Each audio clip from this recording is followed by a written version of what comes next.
ഇന്ന് നമുക്ക് ന്യൂസിലാൻഡിലെ ലോണ്ട്രോമാർട്ട് കണ്ടാലോ? ഹലോ, ഞാൻ Aswathy from Alappuzha to കിവിലാൻഡ്.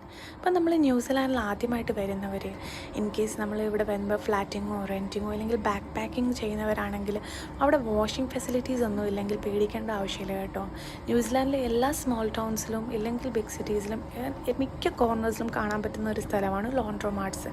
ലോണ്ട്രോമാർട്ടിൽ washing മുതൽ ഡ്രൈയിങ് മുതൽ ഫോൾഡിങ് ഫെസിലിറ്റീസ് വരെയുണ്ട്. ഈ ടേബിൾസ് കണ്ടില്ലേ, ഇവിടെ നമുക്ക് നിന്ന് ഡ്രസ്സ് ഫോൾഡ് ചെയ്യാം കേട്ടോ, വാഷും ഡ്രൈയും കഴിഞ്ഞിട്ട്. സോ ഇപ്പോൾ ഇൻ കേസ് നമ്മുടെ വീട്ടിൽ വാഷിംഗ് മെഷീൻ ഉള്ളവരാണെങ്കിലോ വീട്ടിൽ വാഷ് ചെയ്തിട്ട് ഇവിടെ വന്ന് ഡ്രൈ ചെയ്യുന്ന ആൾക്കാരും ഉണ്ട്. സോ ദാറ്റ് നമുക്ക് അത്രയും ഇലക്ട്രിസിറ്റി ബില്ല് സേവ് ചെയ്യാമല്ലോ. അപ്പം ഇത് ഭയങ്കര സിമ്പിളാണ് യൂസ് ചെയ്യുന്നത്. നമ്മൾ ജസ്റ്റ് ഒരു മെഷീൻ സെലക്ട് ചെയ്ത് നമ്മുടെ ക്ലോത്ത്സ് അതിലിട്ടിട്ട് നമ്മുടെ പേയ്മെൻറ്റ് ചെയ്യുന്ന ആ മെഷീനിലോട്ട് വന്നിട്ട് വാഷ് സെലക്ട് ചെയ്തിട്ട് ഏതാണ് മെഷീനിൽ നമ്മൾ തുണിയിട്ട് അത് സെലക്ട് ചെയ്തിട്ട് നമ്മളങ്ങ് പേ ചെയ്താൽ മതി കേട്ടോ. അപ്പം എനിക്ക് ഇവിടെ $14 ആയിട്ടുണ്ട്. അപ്പം ഞാനൊരു ബിസി ആയതുകൊണ്ട് എനിക്ക് ലാസ്റ്റ് 2 weeks ആയിട്ടൊന്നും വാഷ് ചെയ്യാൻ പറ്റിയിട്ടില്ല. അപ്പോൾ 2 weeks ടൈമിന് വേണ്ടി $14 ഈസ് നോട്ട് ബാഡ് അല്ലേ. അപ്പം അത് പേ ചെയ്ത് കഴിഞ്ഞിട്ട് നമ്മൾ തിരിച്ച് വന്നിട്ട് നമ്മൾ ഡിറ്റർജൻറ്റ് ഇട്ടിട്ട് നമുക്ക് വാട്ടർ ടൈപ്പ് ചൂസ് ചെയ്യാം കേട്ടോ. ഇപ്പോൾ ഹോട്ട് വാട്ടറിൽ മെഷീൻ, അതായത് ഹോട്ട് വാട്ടർ ക്ലീൻ ചെയ്യണോ അല്ലെങ്കിൽ വാം വാട്ടർ വേണോ അതോ കോൾഡ് വാട്ടർ വേണോ എന്നുള്ള രീതിയിൽ അത് നമ്മുടെ ടൈപ്പ് ഓഫ് ക്ലോത്ത്സിനനുസരിച്ച് നമുക്ക് വാട്ടർ ടൈപ്പ് ചൂസ് ചെയ്യാം. ഞാൻ യൂഷ്വലി വാം വാട്ടറാണ് സെലക്ട് ചെയ്യുന്നത്. എന്നിട്ട് മെഷീൻ അങ്ങ് റൺ ചെയ്ത് കൊടുത്താൽ മതി.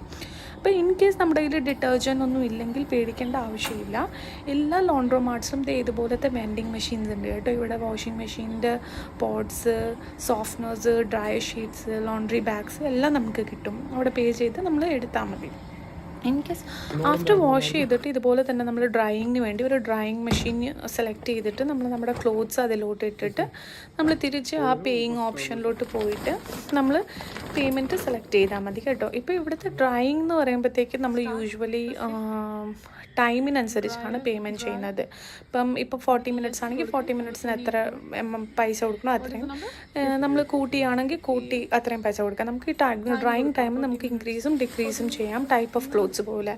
ഇപ്പോൾ ബെഡ്ഷീറ്റ്സോ അങ്ങനെയൊക്കെ ഉണ്ടെങ്കിൽ നമ്മൾ കുറച്ച് കൂടുതൽ ടൈം ഡ്രൈ ചെയ്യുന്നതായിരിക്കും നല്ലത്. ബിക്കോസ് ഇൻ കേസ് ഇവിടുത്തെ വെതർ തണുപ്പായതുകൊണ്ട് വീട്ടിൽ പോയി വിരിച്ചിടാനുള്ള ഫെസിലിറ്റീസ് ഒന്നും ഇല്ലെങ്കിൽ നമ്മൾ നന്നായിട്ട് ഡ്രൈ ചെയ്ത് തന്നെ കൊണ്ടുപോകാം.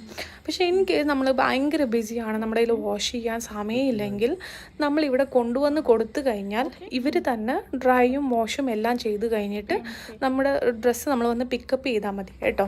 അപ്പോൾ സർവീസ് ചാർജ് ഇത്തിരി കൊടുക്കണമെന്നേ ഉള്ളൂ. ഇപ്പം നമ്മൾ സ്വന്തമായിട്ട് ചെയ്യുമ്പോൾ നമ്മൾ കുറച്ച് പൈസ സേവ് ചെയ്യും.